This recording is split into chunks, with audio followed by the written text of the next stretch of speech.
The air in the office was thick, heavy, like the silence before a storm. My fingers, usually so quick and precise on the keyboard, hovered, trembling slightly. The screen in front of me glowed with the numbers, the cold, hard proof of what he had been doing.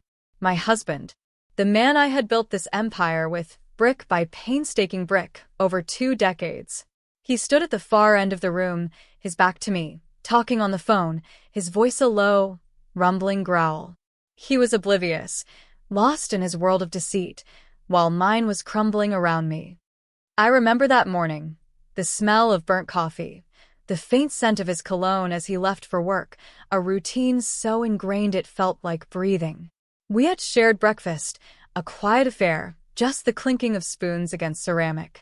He had kissed me goodbye, a peck on the cheek, and told me he loved me. The words felt like ash in my mouth now. I had asked him, just a few days before, about the strange discrepancies in the quarterly reports. My gut had twisted, a cold knot forming in my stomach. He had waved me off, a dismissive flick of his wrist. "Stay out of my business, Sarah," he'd said, his voice laced with an unfamiliar edge. "It's handled." That was the turning point. Stay out of my business, too. Our business. We had built it from nothing, 2 kids with a dream and a shared laptop in a cramped apartment. We had sacrificed, bled, and sweated for this company. I had poured my life into it, the early mornings, the late nights, the endless spreadsheets, the impossible deadlines. He thought I was just the quiet partner, the one who handled the books, the one who kept the gears turning while he was out there, charming clients, closing deals. He thought I was blind. He thought I was stupid. That dismissal, that casual contempt, ignited something in me. A cold, steady flame. I started digging. Late at night, after he had fallen asleep, I would slip out of bed, a ghost in my own house, and return to the office. The silence of the empty building was my confidant. The glow of the monitor, my only companion. I started tracing the numbers, following the faint scent of fraud, like a bloodhound on a cold trail. Each transaction, each offshore account, each shell company was a fresh stab to the heart. He was siphoning off funds, funneling them into his secret life, a life I knew nothing about. The mistress, the lavish gifts, the investments in a venture he never mentioned. It was all there, a digital breadcrumb trail leading to his betrayal. The deeper I went, the more the cold knot in my stomach tightened, turning into a hard, unyielding stone. My marriage, my life, the very foundation of my existence, was a lie. The days that followed were a blur of numb efficiency. I moved through life like a robot, my smile fixed, my voice steady. I cooked his favorite meals, listened to his endless stories about work, nodded at all the right places. He never noticed. He was too consumed by his own self-importance, his own cleverness. He truly believed he had me fooled. The irony was a bitter taste on my tongue. While he was out there playing the big shot, I was meticulously dismantling everything he had built. I consulted with lawyers, quietly, discreetly.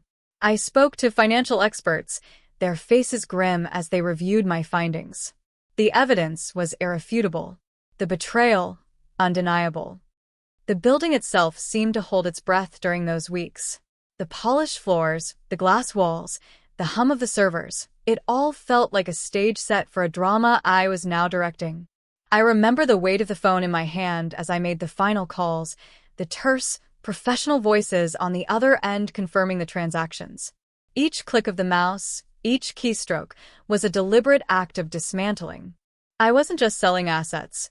I was severing ties, burning bridges, erasing a shared history. The company, our company, was being liquidated, piece by painful piece. I felt nothing, a strange, terrifying emptiness. The sorrow would come later, I knew, but in that moment, there was only the cold, hard satisfaction of a plan meticulously executed. He finished his call, the low rumble of his voice finally ceasing. He turned, a casual smile on his face, a triumphant glint in his eyes. He probably thought he had just closed another big deal, another feather in his cap. He saw me standing there, my hands clasped in front of me, my face a mask of calm. His smile faltered. He sensed it then, the shift in the air, the sudden chill that had nothing to do with the air conditioning. "Sarah?" he asked, his voice a little too casual, a little too strained. "What's wrong? You look pale." I met his gaze, my eyes devoid of emotion. "I just finished liquidating the company, Mark." The words hung in the air, suspended, heavy, like the silence before an explosion. For a moment, he just stared at me, his eyes wide, uncomprehending. Then, a slow, dawning horror spread across his face. His jaw dropped. His carefully constructed facade crumbled. "What?" he whispered, the word a strangled gasp. "What did you say?" I repeated, my voice clear and steady. "I just finished liquidating the company. Every asset, every share, every last penny." His face contorted, turning a mottled red.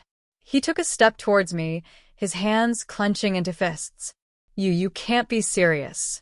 What have you done? Are you insane?"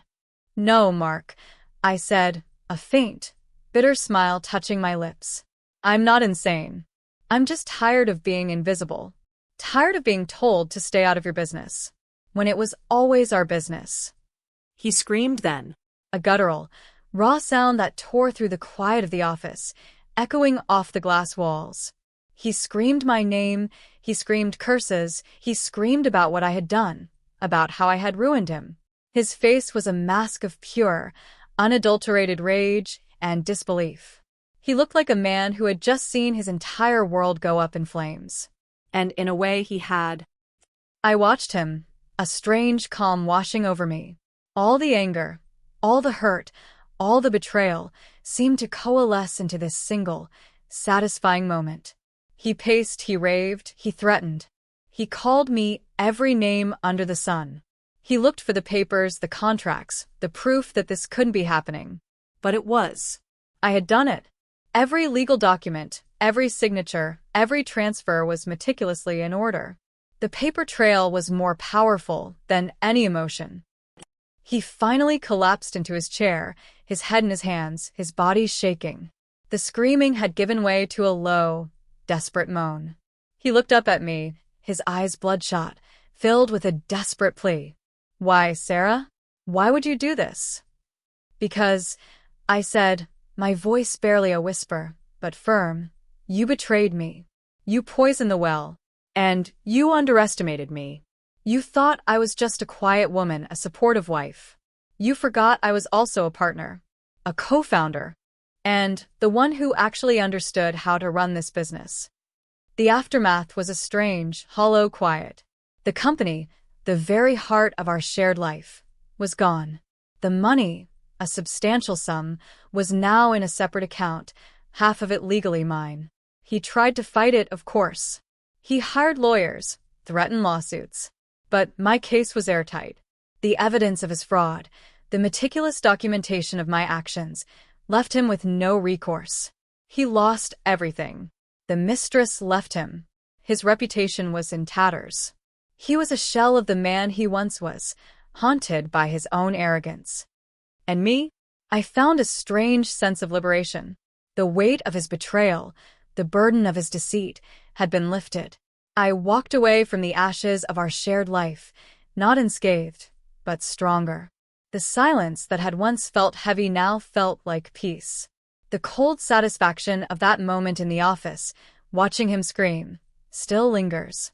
It's a bitter taste, but also a reminder of my own resilience. If this story hit close to home, if you've ever felt like your voice was unheard or your contributions undervalued, I'd love to hear your version. Drop a comment with where you're listening from and what time it is. And if you haven't already, please subscribe. It helps bring more of these stories to life.